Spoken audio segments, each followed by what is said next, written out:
Yeah. Ypsilanti, 1982. In 36 years, I barely spared a word about my days in Ypsilanti, known chiefly for giving us Iggy Pop and an obscure pioneer in continental drift. I was watching the 9 o'clock news with my father in our living room, as was the family habit. I was 9, eating a baby Ruth in June when a picture of Vincent Chin flashed on screen with a discussion of murder, Japan, and the Motor City. My father said not to take it personally. We were going to have a barbecue with our blue-collar neighbor on Saturday once he was done at the Ford factory.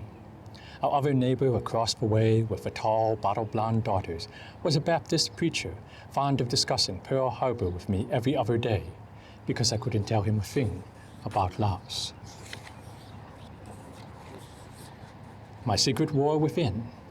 The first film in the world to feature Lao was Chang, by the man who would one day film King Kong with ample Fei Wei. He never returned to the heirs of Langshan, but he died among New Year's and April Fools in the year I was born, when covert American bombs stopped falling like steel rain over the realm of a million elephants. Dr. Dooley played Dumbo for us in the hills, flying pachyderms and talking crows, useless feathers, something about belief, while ravens, fans of Poe, dug into the plain of jars, and we made our fresh ghosts for the next generation.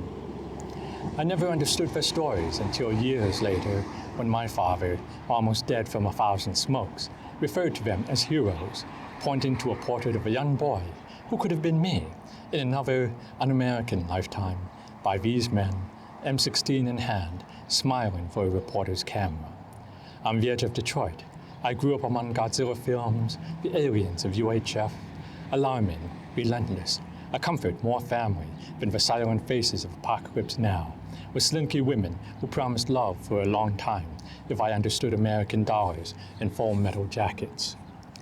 My teacher tries to show me the Joy Luck Club, Air America. Here is the truth of who you are, surely. I return to alien nation, enemy mine, they live, the thing. My love says I can't tell my story talking about other people's films. No one's seen half of what you watched. No one's seen half of what I lived, I reply, trying to shred my life into ink just to remain. Matty Doe made a ghost movie the other day, Chantilly, shows me. We can't talk about half the worlds we've had, our wars gone by, her crazed ghosts, mine. Little Laos on the Prairie magazine gets a letter from a man who wants to make a movie about our war. Says he knows a great place to shoot in Hawaii, same but different, spread the word, send some cash. He has a cause, his special vision, if not for facts. I lost his number and cast my father's ashes into the Mississippi. The last I heard, he now wished he'd spoken to assassins instead.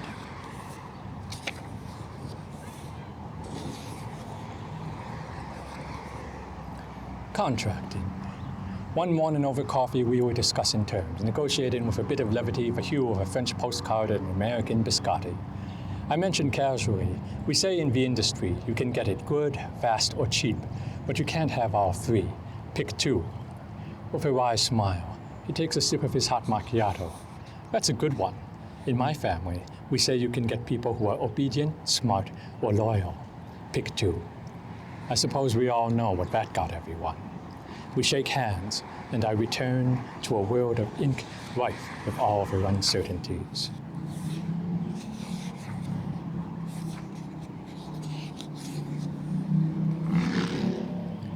Encounters and incantations. Between two worlds, red as wine in the land of 10,000 stories, we meet by chance, perhaps marigold seeds of karma amused yet sly, opening new eyes, awake, wild, and knowing eternity. Yesterdays we could not share, spending lifetimes among others seeking freedom. And yet in this today, infinite possibility, oddly brave and true wisdom within reach, sharing our hidden wars like love for tomorrows. Missoula, 1996. Reconnecting is an imperfect process. Lifetime movies make it look smooth as spider silk, searching, reconstructing methodically from clues. The particular Venn diagram of will and fate, circumstance and fortune that returns me to Montana, 2 decades later, to a mountain clan that might be mine, was more comedic than most. Searching among shamans and forgotten veterans brought me to visit the Mua Emu farm in Missoula, as they were calling in November. Arm deep amid throbbing avian organs, they asked if I'll help as the snow descends. I wanted to be a good guest in Big Sky. We discussed the market for emu leather and oil some Texan convinced them would boom one day soon, with a brisk demand for emu jerky. Good protein, y'all, 7,406 miles from where we began.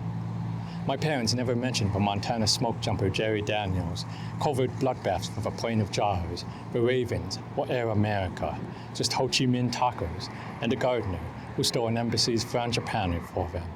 One more tiny story from a war no one really understands.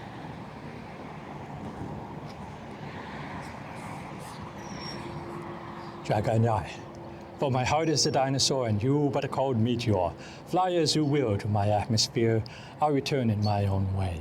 Perhaps as poultry, perhaps a gallon of diesel, some polished paperweight, or mixed in the concrete knock in a temple for 1,000 souls, will come back many times because they couldn't let go without regret.